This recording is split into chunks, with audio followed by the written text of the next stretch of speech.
Thank you very much, Dr. Richard. And finally, we turn the attention to perhaps the person who's got the most attention in tonight's discussion, which is Dr. James White. You would have 20 minutes to take it out on the rest of them. Your 20 minutes starts right now. Now, this is where I demonstrate that Calvinists do understand the word mercy, even though we're told we don't. So I need to start with Dr. Rauser.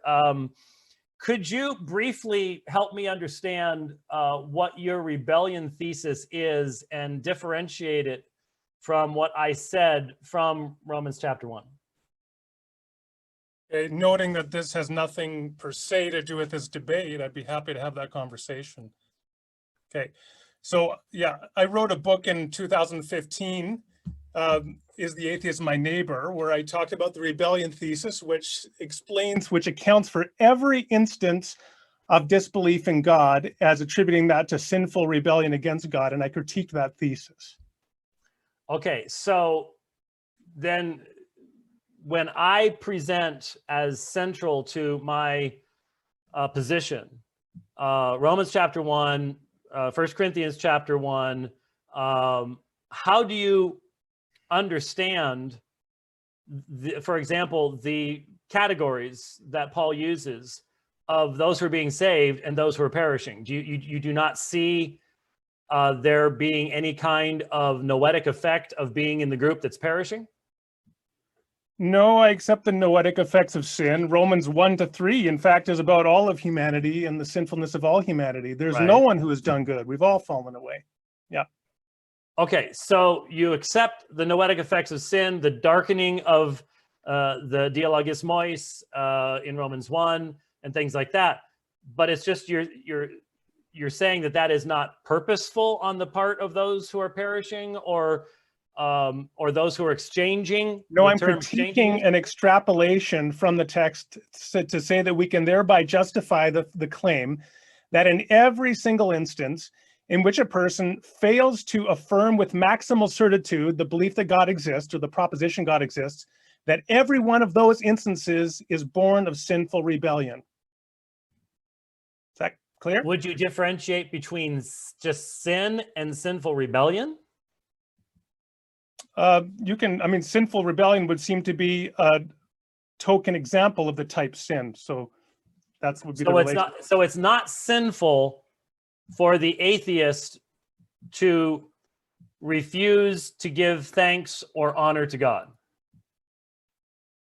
I did not say that at all. I didn't say what I'm pushing back on is the claim that I want you to get this, okay? Every single instance where a person fails with maximal certitude to affirm the proposition that God exists, every one of those instances, that is a result of sinful rebellion to the degree that they fail to affirm with maximal certitude the proposition that God exists. Okay. But You're defending that. I'd be happy to have a conversation about it. Okay. All right. Well, so when Romans 1 says that they are to honor God or give thanks to God, but since they don't do that, they become futile in their speculations, their foolish heart was darkened. Maybe if you could just explain that to me, and we'll move on to the subject, because I'm not following exactly where the application is being made. Yeah, it's interesting to me when we have a text like Romans 1-3, where the point is to talk about the universal indictment of humanity. And sometimes Christians focus on one portion of that text and target one specific subgroup to the exclusion of all others. So let me talk about this by first saying I hold to the Wesleyan quadrilateral. Okay, so in terms of talking about theological method, so first of all, the primacy of Scripture, but also when you're reading and interpreting Scripture, you're drawing reason, experience, tradition. So for example, Joshua 10 doesn't say that the earth stood still, it says the sun stood still. But I believe and accept, based upon the evidence of science, that in fact heliocentrism, we've in fact moved on beyond that model now, but heliocentrism nonetheless is more correct than geocentrism. And based upon science, I now take a different reading of the text than what it actually says, and I interpret it phenomenologically, but not literally.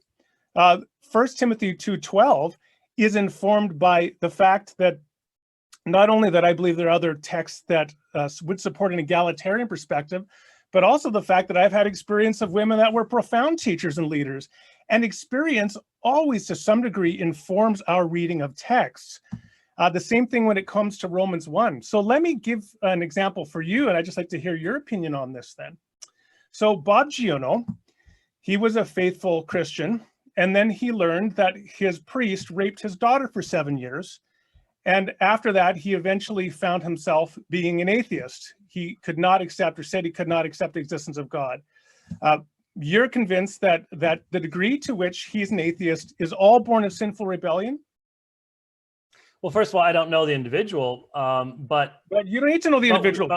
We very clearly have an authority issue here, and fundamentally, if you're asking who is and who is not a Christian, the biblical answer to that is who the Father gives to the Son, and the Son saves perfectly. And is so, Bob Giono sinning? He doesn't. I mean, he's an atheist. Is he sinning? Okay, so I don't know that he was a Christian beforehand, but a rejection of God and his existence in light of anything that happens in this world is sinful rebellion. Yes. Okay. Yes, okay. So he's a sinner on your view.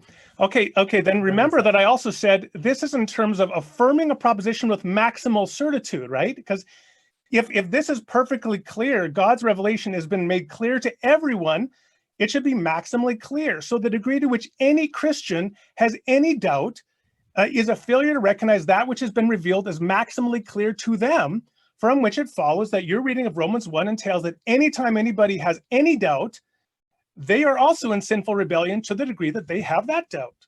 Correct? Well, I would ask you where you get this maximal term from the Greek, because it's not there. I didn't present that. That's not presented by. Okay, so how clear is it? How clear do you interpret it? I'll move on. You seem to be somewhat upset about the issue. I'm not sure why, but I'll move on. No, that's an ad hominem. No. Now you're imputing emotion to me and you're deflecting the argument.